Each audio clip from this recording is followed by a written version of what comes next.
Greetings, friends. Welcome to MotoMan Studio A on Sunday. This is something a bit unusual. Hopefully you guys can hear me. I've got a mic connected to the old phone.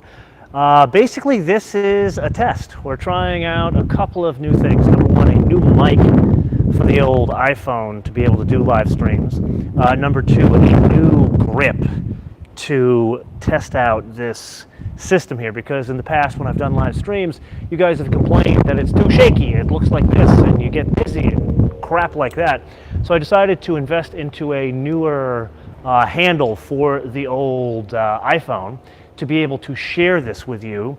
So today is going to be a walk around of a vehicle which I've been looking to drive for a long time, and a test of this live broadcast system. So I see a bunch of you are already watching. Can you guys let me know, can you hear me okay? Is the volume okay? Are you able to hear my voice with this new mic? This is a new mic system working with the iPhone. Does this work? Can you hear me okay? Give me some comments so I know that you guys can actually hear what I'm saying before I dive into the walk around of this. My eyes are TRD blue. Sounds good. Thank you, Phil. You are the man. I appreciate it. Too much wind noise. How about if I stand back here? Do you guys get less wind noise if I stand back here? How's that? Okay. Thank you. I love this feedback. So, second question, technical question. Is it more stable now that I've invested in a better a grip for this thing? Is it like not making you dizzy as I'm walking around here? Now, granted, it's kind of blown out with the sun behind me, but is it more stable as I move around as opposed to what I was doing before? Okay, all right. So now that we've got sound and we've got stability, why don't we start talking about this, the 2018 Toyota 4Runner TRD Pro. Now, I'm going to forewarn you, you guys are indeed going to hear airplanes in the background. I'm going to tell you what's going on here. So, actually, you know what? I'm going to turn this around so you guys can see this. Let's see here. There you go. That is a Cirrus SR22. That is 432 Charlie Delta. So when you guys see me do video from flying, I do that generally in a sling. That's the plane I'm training in. But when you see us going faster, it's generally in that plane right over there, 432 Charlie Delta. Those guys are very kind to let me, a guy who is a student pilot, 50 hours in so far, let me fly their 300 horsepower aircraft, which technically I shouldn't be flying a high performance aircraft, but I am. So you're gonna hear this kind of stuff in the background of this live stream. Because when I do the shot, when you see just this, let's let the camera adjust. When you see like me doing a stand-up just here, that's in between planes taking off and landing. Granted, you don't really hear it that often, but when you have a plane or it's being gassed up there right now and it just pulled up, I would actually have to stop when I'm doing stand-ups that go in the regular episodes of the show. So you get an idea, you're gonna hear some airport noise, because at the end of the day, this is an airport. So with that, let's dive into this, the 2018 Toyota TRD Pro. So I am a big fan of this thing. Let's take a look at a couple things. Let's go and start with the basics, as usually in the tech reviews, don't I start with the basics here? So what you got here is a V6. Basically, it's a 4-liter V6. 270 horsepower comes in at 5,600 RPM, and 278 pounds of torque comes in at like 4,400 RPM. So long and short of the story, it doesn't make power real down low like newer engines do. So you know how I go on and on about like the Hyundais or some of the new Mercedes engines where they develop power somewhere between 14 and say 1,900 RPM. Like even the Boxster engine that's in the Porsche, the Boxster GTS. And by the way, I want to say something. I got a very rude comment from a guy. He actually watched the Boxster GTS episode, and then he was such a jackass. He went over to my Instagram and posted on an unrelated post that how could I think that the Boxster was a V4? And when in the episode, if you're listening, I say B4, as in Boxer 4. Anyway, let's just say this man no longer can put comments on my show. So back to this. Even that Boxster engine can develop power at 1900 RPM, and those inherently don't have a lot of torque, the flat fours and flat. Basically, I have a Subaru to point out here. Look, that does not develop a lot of torque down low because inherently those engines don't do it unless you have Porsche engineers that fool with it and make it do all sorts of things. So this engine here, it is a kind of a lazy V6, but it's designed to deliver torque to go off-roading. Now, speaking of off-roading, shall we talk about some of the bits that make this a TRD Pro? How many of you guys know about the walk, basically the differences between, you know what, before I press on, I'm going to show you guys this engine a bit more. So let's get a good look at that engine there. This one's kind of dirty. I did not do this. So just so you know, I haven't had a lot of time with this vehicle, so I just went on a trailhead. That's all I did with this. That was not me doing all this. Someone really took this off-road. Like you can see here, someone really had a good time with this thing. I wish this was me. It just this week didn't turn out exactly as planned, so it didn't have the opportunity. I was going to take this up to Hungry Valley and make this a lot worse. And you can see it back here as well. Check this out. Isn't that wild? That's what I love about these things. You can do that kind of stuff. Anyway, here's our lazy V6.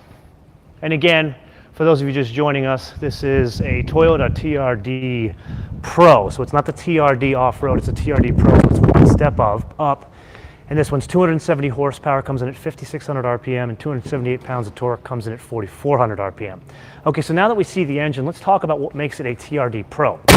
So there's some basics. Now, for those of you that understand what a Toyota 4Runner TRD is, it's basically an off-road package. So there is a TRD Off-Road, a TRD Off-Road Premium, and a TRD Off-Road Pro. So this is like the fanciest one out there that they make. And the step basically is, okay, you get some unique choices in colors. This Cavalry Blue is only on offer in the TRD Pro. It's not on offer in the TRD Off-Road or the TRD Premium. However, like the gray, that very cool gray, that unique white, the orange is on offer in the TRD Off-Roads. But the big thing that makes the TRD Pro the Pro is the wheels change, which means also the tires change. So you can see here, it's a Nitto. So this is our boy, Vaughn Gittin Jr. runs on Nitto. So Nitto Terra grapplers. These are specifically fitted to the TRD Pros. And the other thing that's specific to the TRD Pro is, see this here? That is, let me try to adjust this so you guys can see it a bit better. That skid plate is fitted to the TRD Pro. So the TRD Off-Road and the TRD Off-Road Premium do not have that skid plate. And this thing, man, they make sure you know that you get the skid plate because they turn it into white. I can imagine if this car didn't have like 2,000 miles on it, that would not look white anymore. Anyway, the other thing about TRDs is the body. So that grille is specific to the TRDs, whether it's the Pro or the Off-Road. This intake here, that's specific to the TRD. The wheels obviously are specific to the TRD. Now this one has the unique wheel and unique tire to the Pro. The Off-Road also gets a unique wheel and a unique tire. And just so you understand, it's in a TRD Off-Road, it's a 7x17. In a TRD Pro, it's 7.5x17. So you can see that here. And we can see that here. You can hear Torrance Police, Torrance Finest in the background. I don't know what's going on, but there's definitely something going on.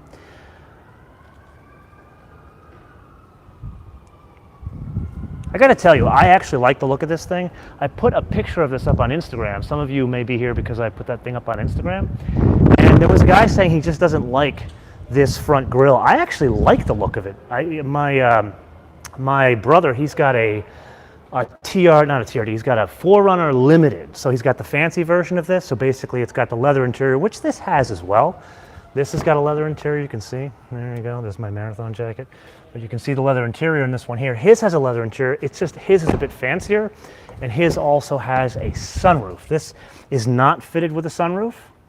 So basically that's another difference between a TRD, let me turn around here.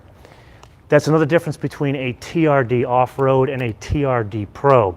The TRD Off-Road Premium can be fitted with a sunroof. The TRD Off-Road and the TRD Premium and the TRD Pro and TRD off-road, it's too much TRD. Those cannot be fitted with sunroofs. There's only one TRD that can have a sunroof, and that is the TRD Off-Road Premium, which is like the middle model. So that means it's either a sunroof or the bigger wheels and tires. Your choice. That's what you get. Let's see here. What else can I show you about this thing? Once again, Cavalry Blue. Big fan of the old Cavalry Blue. That was new for 2018, and again, it's only fitted to the TRD Pro, which this one is here. I like the combo here, how you got the blue against the prop of the yellow Yak, and just so you know, this is a Yak 50.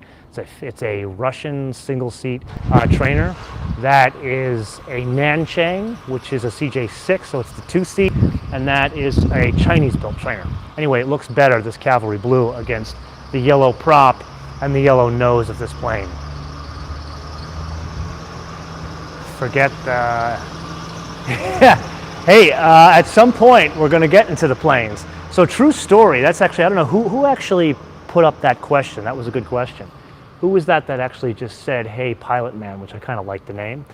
Way back in the day, almost 9 years ago, July 8th, 2018 will be our 9th birthday. But the reason why I called the show MotoMan and not like something related with a car name in it is because I always knew I was going to get into things beyond cars. So specifically airplanes, because you guys know I'm a major av geek.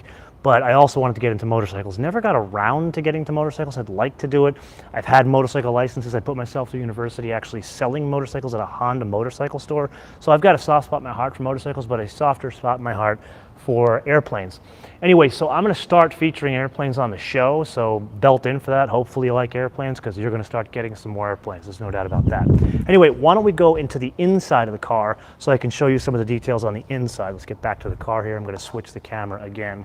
How are you guys liking this setup here with the grip that is holding the phone, as well as the fact that we're doing this live so we can do some interactive, you and I can talk. Let me know how you like this.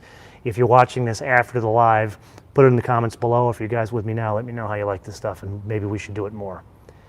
I should definitely feature airplanes. I agree we should feature airplanes. Anyway, even though this is the TRD Pro, take a look there, you can see the embroidered TRD there. And this is, I mean, it's not the finest quality of interior, I can tell you that. But this thing, I would actually rather it be complete vinyl, so you could hose the damn thing out. But this is still a fancy car. Like these seats, look at it. Power seats on both sides. What changes, so again, my brother, he's got a Limited. So his Limited has a little bit of a different dashboard here, meaning the trim on the dashboard is different here. Now this one is fitted with the navigation system, which also has the Bluetooth and all kind of stuff.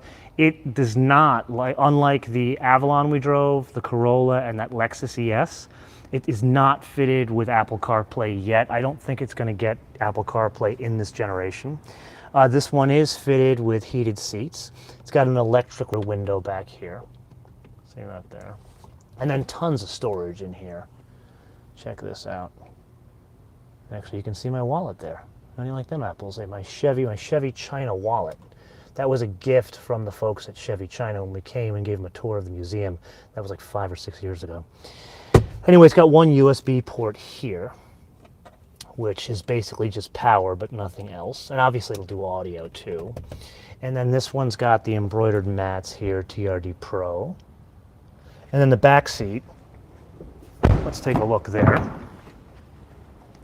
Plenty of room in the back seat. I can attest to the back seat because I've sat in the back seat of my brother's TRD, 4Runner Limited. And this one, you got the armrest here. It's got a cup holder and everything. So it's, you know, even though this is something that you could definitely do some off-roading with, I don't think you can do rock climbing with it, but you could definitely do some off-roading. It's a kind of a fancy car. And it's got this middle headrest for the kids, which I kind of, it's a nice touch. It's something you would see more in like a Mercedes or a BMW station wagon, not a Toyota. I have to say, I am a big fan. Let me actually switch while we're talking about this. I am a huge fan of this vehicle for a couple of reasons. Yeah, it's a real off-road vehicle. I mean, again, you're not going to rock climb with it. It's a real off-road vehicle, but the other thing I like about it, and you know this because I'm a cheapskate, it has an amazingly good resale. Like, we tried to look for a used one for Kelly, and we just couldn't find a used one that really benefited buying a used vehicle. So it was one of the only instances where I suggested someone buy the new over the used, because he keeps a car like 10 years. The last car he bought was a Mazda 3 in 2009. So he had that car 9 years. It had something stupid low miles, like 50,000 miles. He just wanted something new because he lives in Oregon, and he wanted it something he could take off-road. He's surfing a lot, so he wants to be able to go to the beach. So it just got to the point like, okay, I know I keep the car 10 years, and the depreciation on this thing, they're unusually good. That's one of the reasons why I like this thing a lot. And I would suggest this over other vehicles in terms of you want something for a family vehicle. However, there's one major hindernis here, and I'll talk about this while I'm showing you the rear end of this vehicle. I'm going to switch the camera again. So this is the old back of the vehicle here. Same trim as whether it be an SR5 or a Limited or a TRD, whatever model, you'd still have that. This is what changes here. 5,000 pounds towing, tongue weight is 500 pounds. And let's come back here. You can see the scale here. That's my Pelican that I travel around with, so it's got a bunch of camera gear. And you can get an idea of how much space is back here. Actually, I probably should open this so you guys can actually see this. So there you go. Bit of storage here. I got a camera off to the side here. There's a regular 110 volt outlet here, and then a SIG plug back here, so you could do some serious camping. Very nice touch. And then this one was fitted with this accessory rubber mat, which I don't think it should be accessory. I think this should be fitted as standard, because, you know, the kind of person that's going to use this, like again, I know Kelly, he's got surfboards, and this is perfect after surfing. You put this thing here, you don't have sand all over the damn car. So this is totally usable. Now, the thing I'm going to say to you guys, or anybody that considers a vehicle like this is a great choice if you live in a place like, and I can't get this thing, actually screw it. I'll leave that there, it's just too much of a pain in the ass.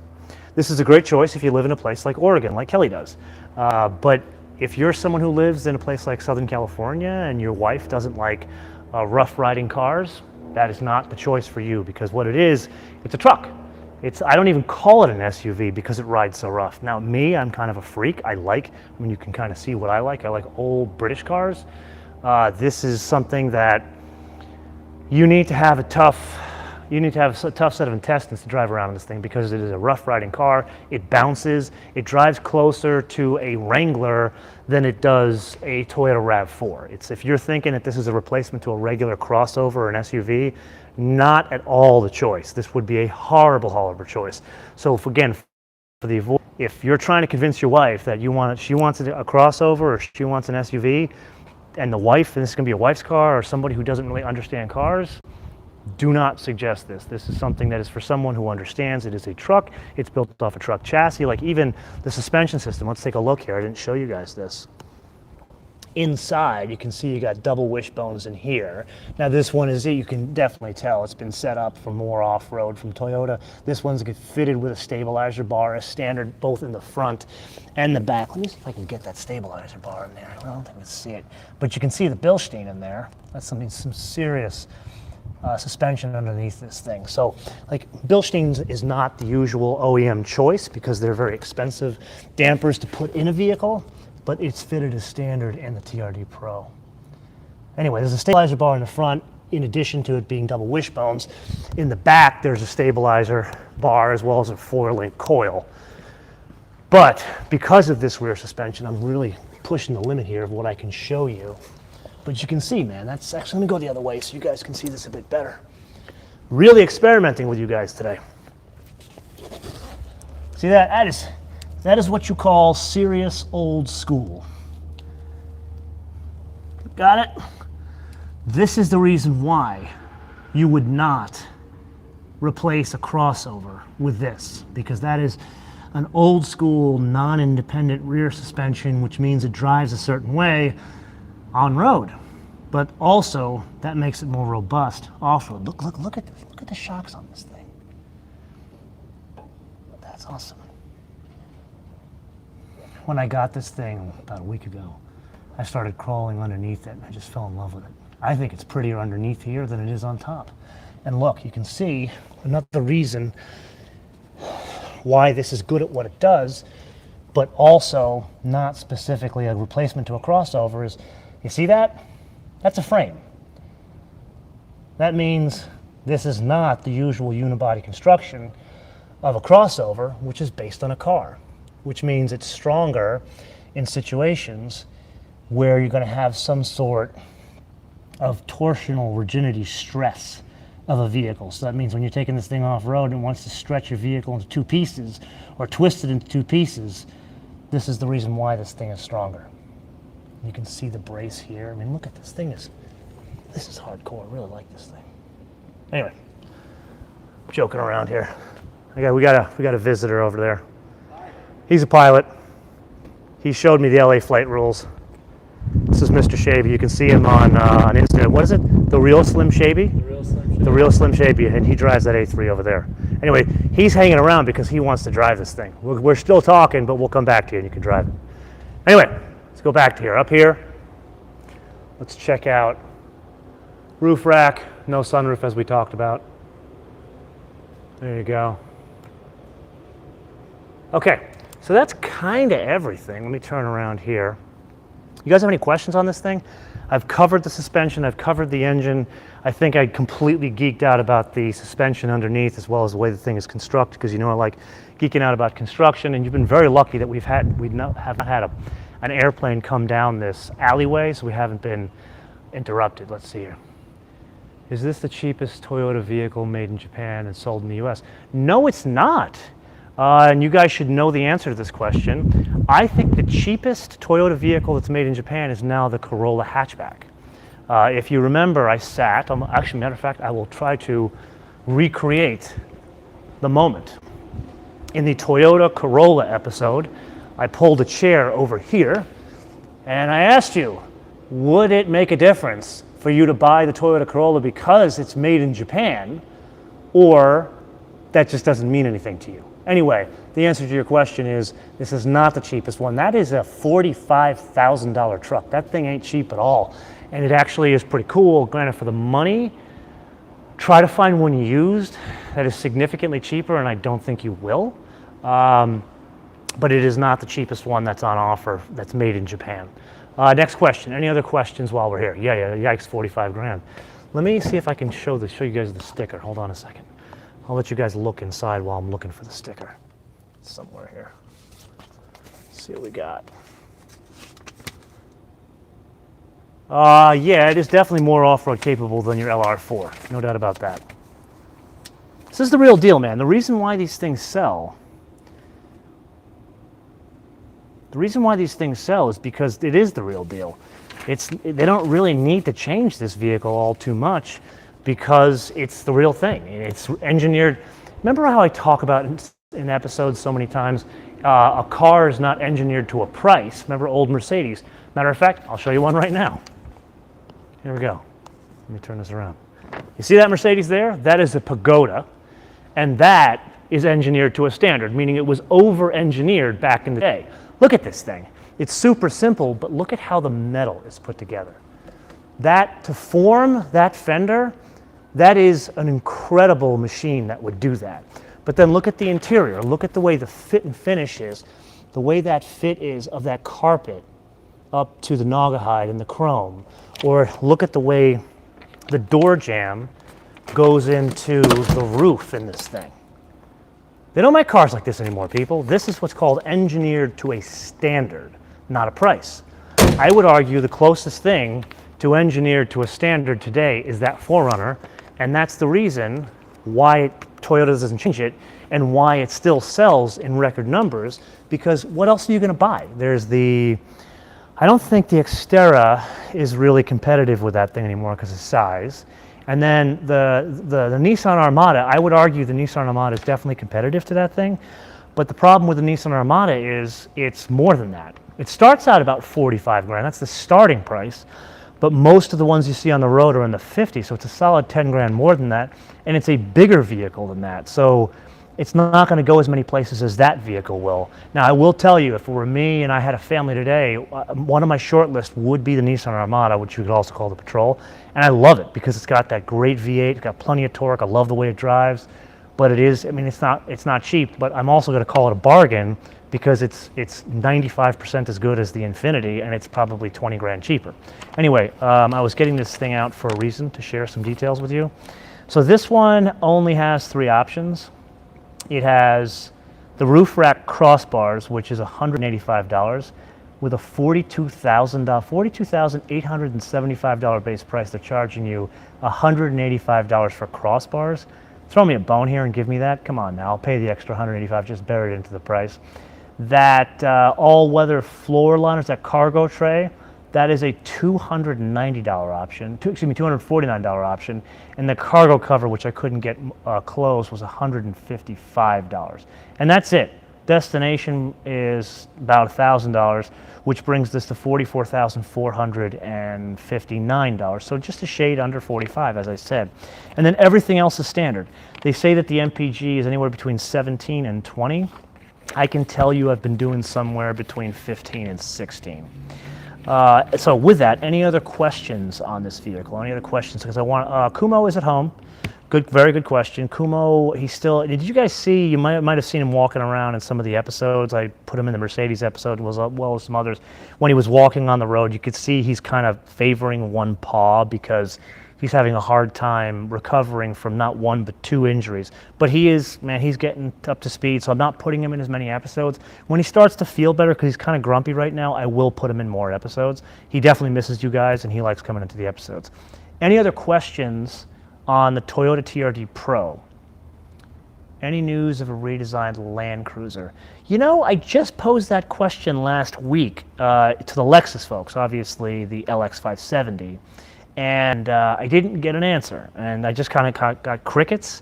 And I also, at the same time, posed the question of, are they going to replace the GS and are they going to replace the IS? So I kind of hit them with a lot and didn't really get anything back. Will you review? Yes, I will review a new G-Wagon. I don't have it booked yet because it's kind of busy right now. I'm booked kind of all the way through August, so I need to get that G-Wagon booked. Do I like driving it on road? I do, but as I said earlier, I want to be very, very, very clear about something.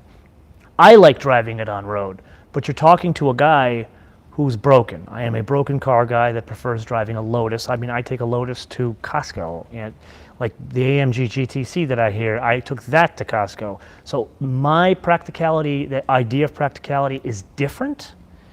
I'll come back to your question of why I don't feature JLR in a bit, just remind me.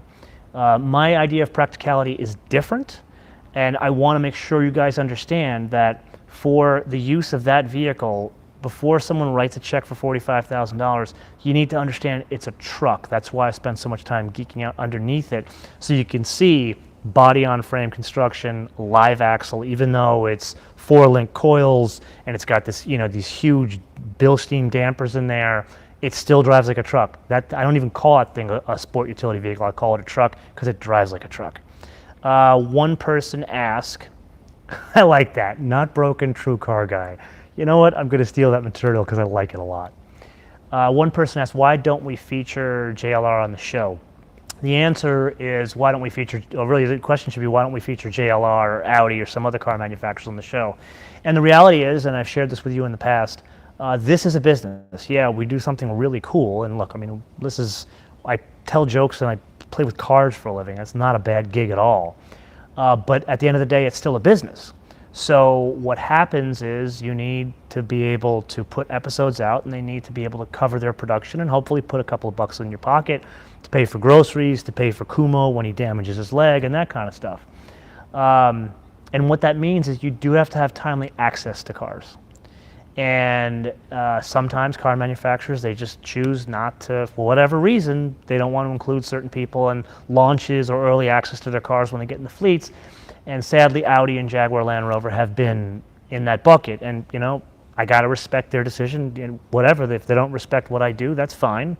But I have to make a business decision and prioritize other car manufacturers over them that do feature us. Because at the end of the day, when I go on a global launch of like the Lexus ES, or like I'm getting on a plane tonight and going on a global launch for a BMW, I have to prioritize those guys, because at the end of the day, it's not because I like them better or like their cars better. Believe me, I'd love to feature that Sport Brake Jaguar here on the show.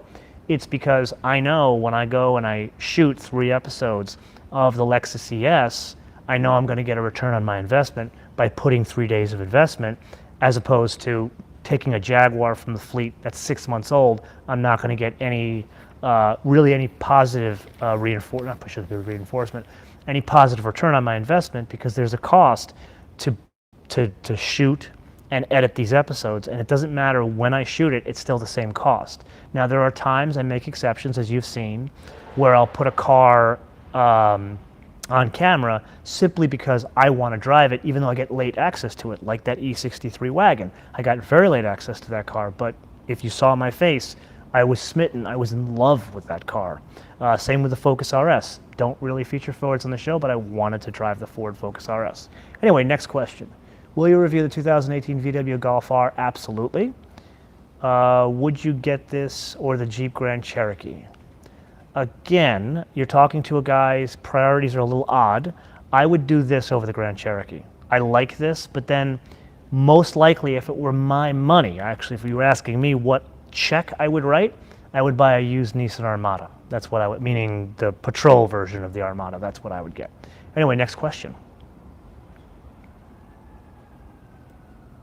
For shocks on 2019. I didn't see the question there. A thought on the new Supra. I haven't seen a undisguised version of the new Supra, but I will tell you this. Number one, I am incredibly biased because those of you that have watched my personal finance episodes, you know that I've owned Supra. I've owned an RX-7. I've owned a lot of Japanese sports cars. I love Japanese sports cars. So I'm just excited that the Supra is coming back because I just want another Supra. It looks kind of cool. I will tell you I'm a little bit concerned that it's not going to be like all powerful, amazing thing. I'm holding judgment, but I'm a little concerned that it's not going to have a manual transmission. But again, I'm going to hold judgment. So let's put a pin in that question. I'll come back to you on that. Next question.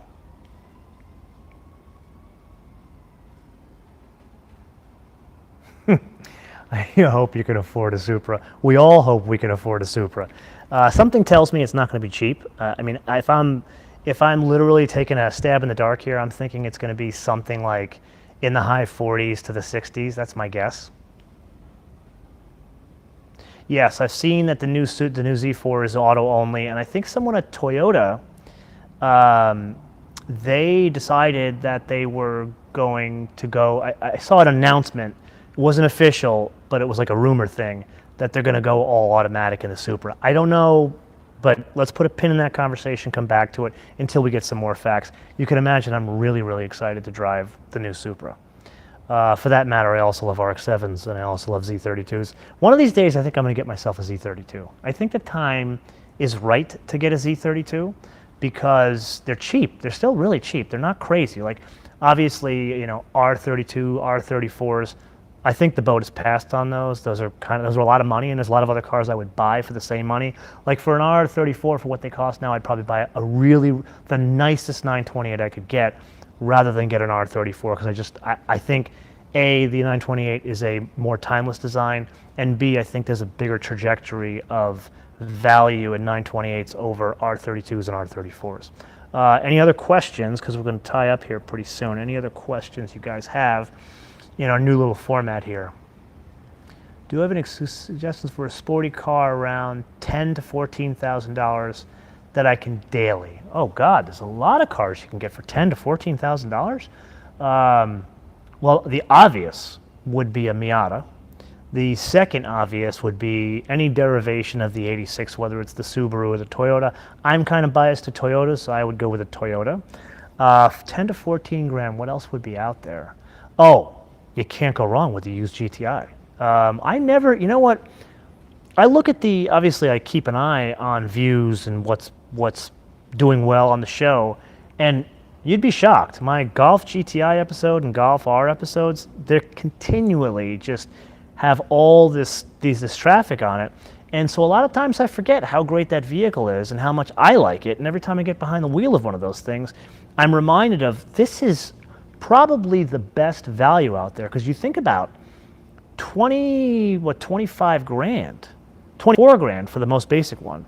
You can't go wrong. And then you consider what they are used, because Volkswagens, they don't have great resale. You can easily get one of those for 14 grand. What else could you get for that 14 grand? Oh, you know what you can get? You can get a nice Z32. And that you could daily. You could absolutely daily a nice Z32. An RX-7, you could probably get an FC, a really nice FC for like around 10 grand that you could daily. I don't know if I'd want to daily an FC because I'd want to keep the miles off of it. Z32s, you know, there was a lot more of those made, so you could find one with some miles and still keep it going and drive it on a daily basis. What else is, what a Fiesta ST, you can't go wrong with that either. If we sit here long enough, I could probably rattle off 500 cars. Anyway, next question. What else could you do for that kind of money? Oh, you could get, not this. You can get a, not the Pagoda, but you could still get a Panzerwagen, basically the generation of SL after this. And what is it, the 107, I think. That one, they range anywhere from 5 grand up to $80,000 for the most perfect 560 SL. That would be actually a neat car to own because A, it's a tank, and B, I think you'll never lose a dime on it. Oh, you know what else you could get for 10 to 14 grand? You could still buy like a 2002 Firebird. Next question. Can you convince Honda to make a modern Prelude SI? Number one, Honda is one of those car companies that I don't feature on the show, so I don't think I can convince them that the sky is blue, let alone make a sports car that they'll lose money on. So the reality of the situation is I don't think you're ever going to see a Prelude again unless the market changes greatly. Next question.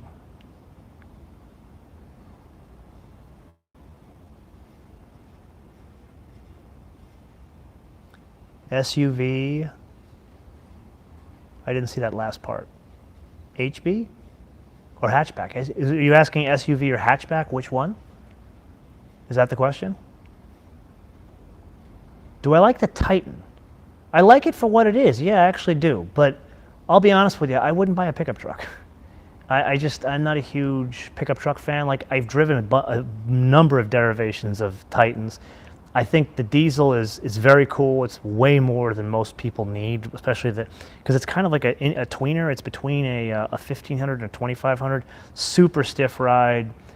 You need to be the guy who's a contractor that really doesn't want to spend all the money on a 2500, but still needs that kind of horsepower.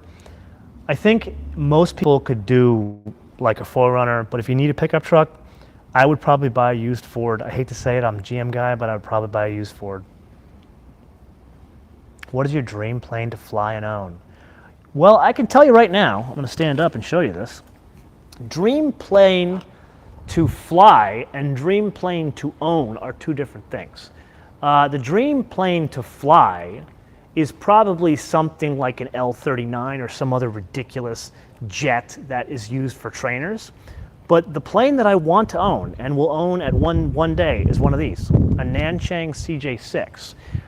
So this one's owned by a gentleman by the name of Guido, and he is an incredible pilot. I've spent a lot of time in that airplane, and basically you're looking at a very nice 911. That's what that costs. The only difference between that and a 911 is the maintenance costs. Like, for example, I'm going to turn this around on you so you can see some things here. That is about a 350, 380 horsepower radial engine. And there's a couple of things that make it very expensive to keep these things in the air. Number one, every year, no matter what the plane is, you need to do what's called an annual. And on an annual plane, figure, not for one of these, but for like a Cessna, figure that could be anywhere between $1,500 and $3,000 a year to do an annual, and you can't do it yourself. You have to have an FAA mandated or blessed mechanic called an A&P that does all the work for you. And so it's not a huge amount. I mean, that's what you would spend on 911 every year. But where it gets to be expensive is you need to do an engine overhaul every 2,000 hours. So in an airplane like a Cessna, the engine overhaul is not ridiculous. It could be anywhere between, say, $10,000 and $30,000 depending on the Cessna. And what that means is you are rebuilding the engine or flat out replacing the engine every 2,000 hours. Now, what does that mean for most private pilots? That means anywhere between 4 and 8 years. So like the amount of time that Guido flies this plane, it's probably every 5 to 6 years. So it's actually, in the grand scheme of things, it's not a huge amount. But when you get into a very complex radial engine like this, the overhaul on this plane is somewhere between $45,000 and $50,000. because it's a much more complex engine. Does that answer your question? That said, man, these things are awesome to fly. Let's turn around here. No, it is not my hangar. So there are three types of hangars here. There are small hangars, like did you guys see the GT3 episode? That is the smaller, what's called a T hangar here at the airport. That is the hangar that most of us have. And then there is a medium-sized hangar. And then there's this. This is an executive hangar. There's only a couple of them here. Anyway, the gentleman that these are his cars and his hangar. He is very kind to let me film here because he likes the show. So there's the answer to your question. Any other questions you guys have? We're having a lazy Sunday together here. What is a good SUV hybrid? I don't have an answer to that. I really don't. You know, I'll take a stab in the dark, a Toyota. I just don't think of SUVs and hybrids. I just don't think about it. Next question.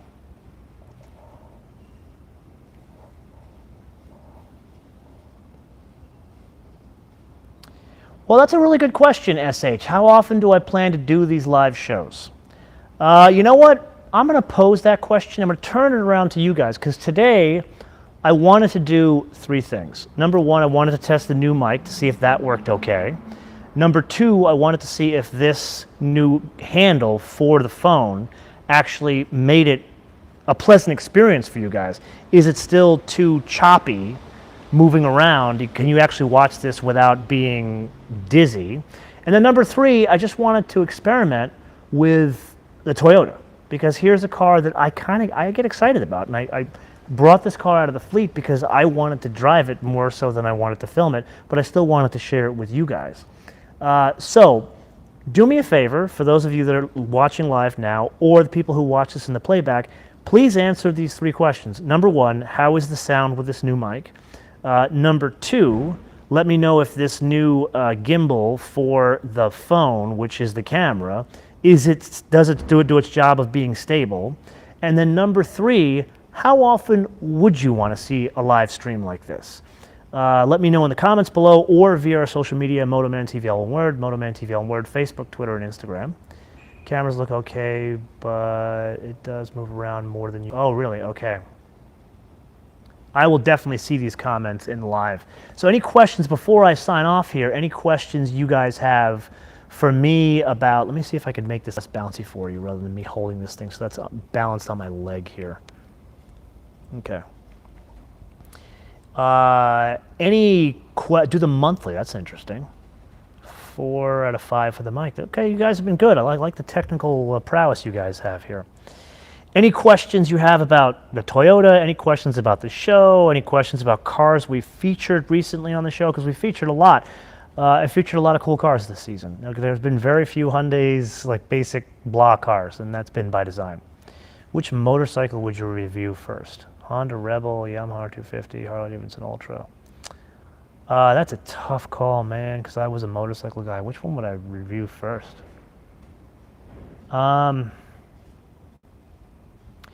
You know what? I would probably do something classic. And for no other reason than I have a lot of access to classic motorcycles. How about a review of your favorite Lotus to own? Oh, that's... Oof. Well, I've already reviewed an Elite, which I think is my favorite Lotus of all time. It's very delicate. I don't think you'd want to own it. It's like owning a moving eggshell. The Elise. I would say the Elise so far is my favorite. Let's see. Not a question, just a brief message. Say hi and thank you for the review. Happy Sunday. Oh, from Honduras. That's awesome. Oh, I'd love a manual transmission for the 4Runner, but that ain't never happening. Any other questions? I would love. That's the only two things I would change on that thing. I love the color. Would be a sunroof and a manual transmission. Which Australian car do I like?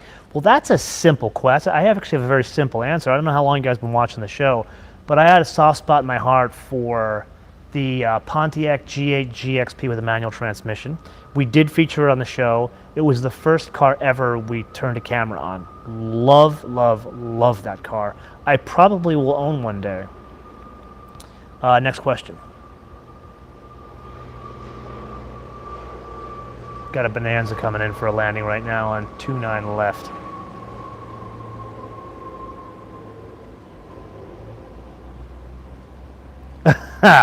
Fighting a leak on a sunroof. That's very funny. That's very funny. Actually, my first car, that Isuzu Impulse Turbo that I owned, I cut a sunroof into it. Worst mistake I ever made. The back seat, which was leather, ruined the entire back seat because it leaked all the time. Never, ever, ever cut a sunroof in a car, ever. It's the worst decision. If you really want a car with a sunroof, buy one that comes fitted from the factory, and that's it.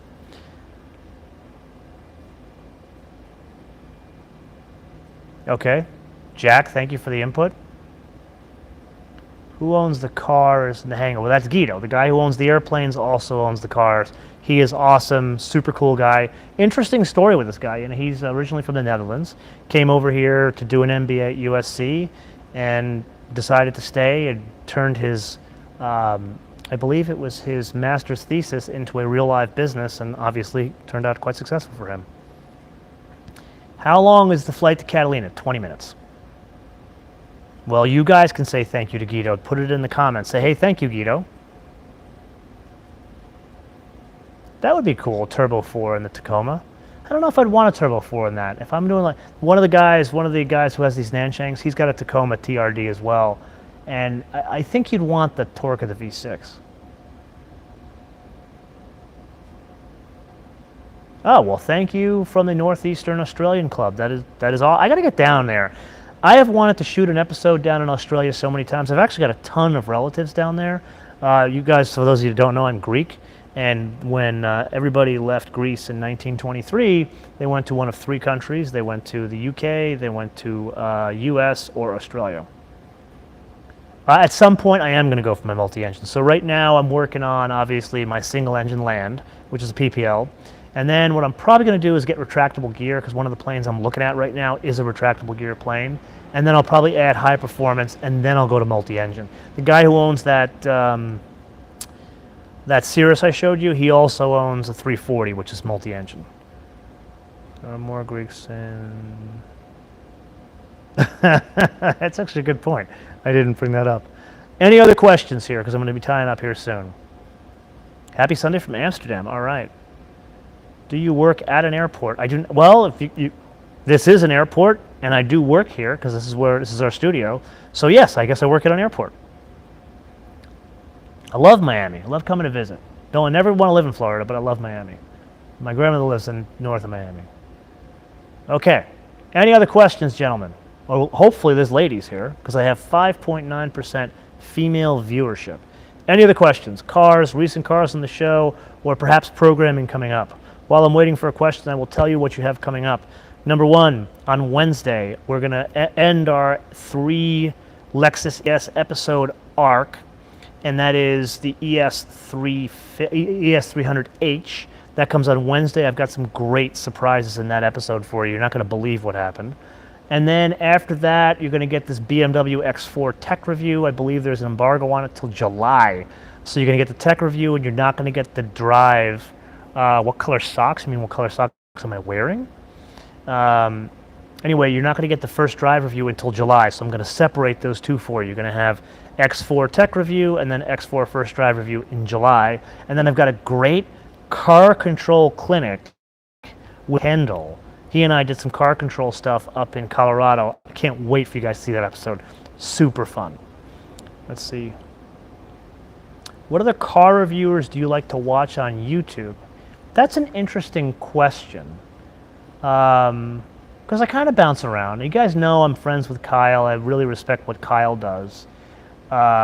You know that I am friends with Jeff, so I respect what Jeff does. Glucker, you guys know Glucker. He's awesome.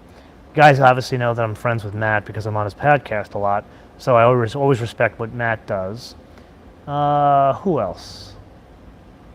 There are others, but doesn't come to mind. But those are like the guys that, you know, we're friends, we've stayed in contact, and there's guys that write, like, I'm going to feature, you're going to see a new derivation of the show coming up, and you're going to see a friend of mine, Aaron. You probably know Aaron Robinson. He was a car driver for many years. Now he's at Haggerty. He is my enabler. He's the one that got me back into aviation, so all of this is his fault. Anyway, Aaron's a good friend, and I actually follow him. He writes. He doesn't know video, but he writes, and I read his columns whenever they come out. He's in Haggerty Magazine. By the way, if you haven't seen it, you guys should check out Haggerty Magazine because it's really good. Like, it's legit car magazine. It's not propaganda from a car insurance company. Any other questions from you guys here?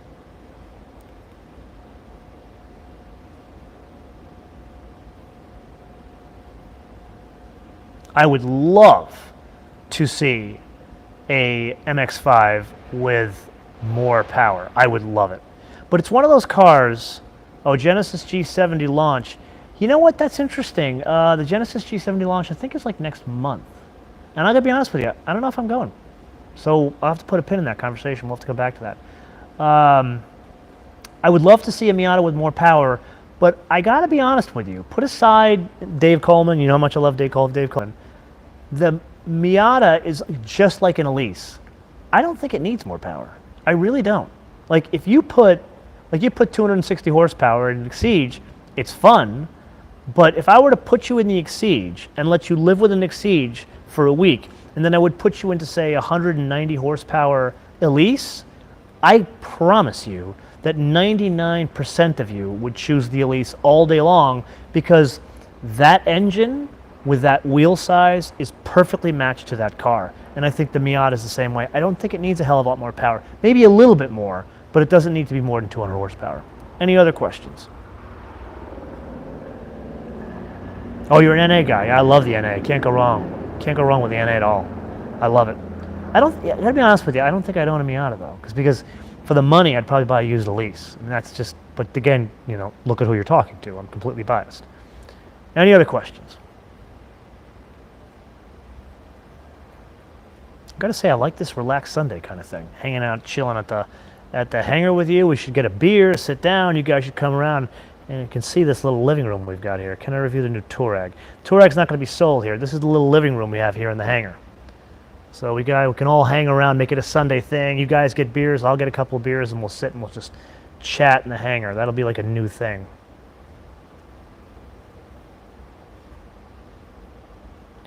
Any beer tips? Holy shit, do I have beer tips.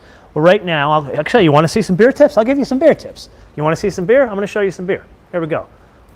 I don't talk about, and Jeff, that's another reason why I love Jeff, because he's a beer snob. He's better than me. He knows more about beer than I do, but I lived beer. I lived in Germany for a number of years. So here we go. Actually, number of months, I should say. You ready? Here we go. So we have this for people who visit. We actually have people here at the hangar that like this. And then we got a little bit of the Modelo there. But then this is the latest thing I've laid in supply because it's that time of year. This is the summer shandy. Love me some summer shandy. And then usually what I have in here is I usually have like a German in there at some point. So like what I'll put in there is like a Franziskaner, or I love me an Erdinger. For those of you that know German beers, Erdinger is the shit. You absolutely want an Erdinger. When I was living in Germany, I worked at BMW for 6 months as an internship when I was in university. And we used to go to the end of the S-Bahn line, which is like the light rail system. The U-Bahn is like the subway. The S-Bahn is the light rail system. And so me and my buddies, we would get on the train and we'd go to the end of the line, and we found this amazing brewery. We had never heard of it at that point in our lives, called Erdinger. And they gave us a tour of the brewery, and we tried this stuff, and it was like Santa Maria Madre de Dios. It was like mother's milk. It was amazing. And ever since then, that's been one of my favorite beers. And I've been lucky that if you guys fly Lufthansa, it's one of the reasons why I go out of my way to fly Lufthansa when I go over the Atlantic, because they actually feature Erdinger on their flights. So there you go. We've talked beer now. Any other questions? Oh, I love me some Hofbrau. Hofbrau is awesome. Now, Hofbrau is kind of like the obvious choice when you're going to Munich, but there are so many local brews. Believe it or not, some of you are going to laugh at me, but when you buy a beer called Lowenbrau here in the US, that is piss water. The real thing, Löwenbrau, is in Munich, and there is a brewery you can go to, and they'll give you the tour, and it's way different. Kind of like the difference between Budweiser and Budvar in the Czech Republic. Any other questions? I can't believe we went from TRD Pros to beer. That's what I love about it. We should have more conversations like this. Yeah, it's all, to me, it's all wheat beer. I will say I do like Belgians. I like me some Belgians. I recently tried, what the hell, a Jackalope. It's a Nashville beer. Jackalope, it was like a summer, it was their version of summer shandy. So it was like a wheat beer, but instead of it being a lemon, it was like a raspberry or a, I mean, it was definitely a fruity beer, but it was super refreshing. It was really hot when we were shooting that Lexus. So that night, we went to this event they brought us to, and oh my God, this Jackalope was awesome. The F&B manager suggested us. Marienplatz. You guys, what are you, from Germany? Do you know, obviously you know this place. Let's see here. MotoManTV. What you guys don't know is I used to brew my own beer. Like back when I was going, just after I came back from Germany, me and my buddy Matt, we literally would make our own bathtub gin. We'd make the beer in the bathtub. And I just haven't had the time or the space to do it. Anyway, I think that is everything for now. This has been lovely chatting with you about everything from Toyotas, Mercedes, to beers. Which would you spend money on, 2018 Tundra or 2018 Raptor, if money was no issue? Well, you guys know that whenever you ask me what car I would buy, I always ask you three questions. Where do you live? What are you going to do with it? And how long are you going to keep it? And if you're going to tell me that you're living, I'll make it up, you're living like my life, you're living in California and you're going to keep it, say, 5 years, and you're going to daily it, I'd say just get the Toyota. But if you want something that you're going to off-road or you live in the snow, both could work. I guess it's hard to justify the cost difference of the Raptor, but the Raptor's awesome. You know I'm not a huge Ford guy, but my God, that Raptor's incredible. There's a guy down the road here in the hangar. He's got two. He's got a brand new one. He's got an older one. He's let me drive both. They're awesome. My pilot credentials, I told you guys earlier, I am a student pilot. So right now I have just under 50 hours of 48.5 hours. And I will be finishing probably in the next month and a half. So very excited about this. And it'll be what I'll have what's called a single engine land license. So basically a plane that is non-high performance that has a fixed gear. The next thing I'm going to do after that is retractable gear. And then after that I'll do high performance and then probably take a break, and then I'll probably do IFR, because IFR is like getting your license all over again. It's a hardcore investment. Okay. Gentlemen, hopefully lady, it is almost an hour. I expected this to be I will get my instrument rating. I expected this to be 20 minutes, but apparently we have gone long, that we are continuing to have this conversation. So let me know. For those of you, again, I'm going to post the question here. For those of you that may have heard this earlier, I'm going to ask you three questions here. Number one, how was the sound? This is a new mic. Number two, how was this set up now with this new handle that hopefully makes it more stable with this camera, because you guys have complained in the past when I do these live streams the thing isn't stable. Hopefully this helps it. And number three, and most important, how often would you want to see me do this? And what topic? Like, do you want to sit and bullshit about beer and hang out in the living room here? Or do you want to talk about a specific car? Give me answers to all those things, either here in the comments below or via our social media, MotoManTV on Word, MotoManTV on Word, Facebook, Twitter, and Instagram. And with that, I am going to say bis später, because I have to tie up some things here and make my way to the airport for a flight tonight so I can go drive the new BMW X4 at their global launch in South Carolina. Until then, bis später.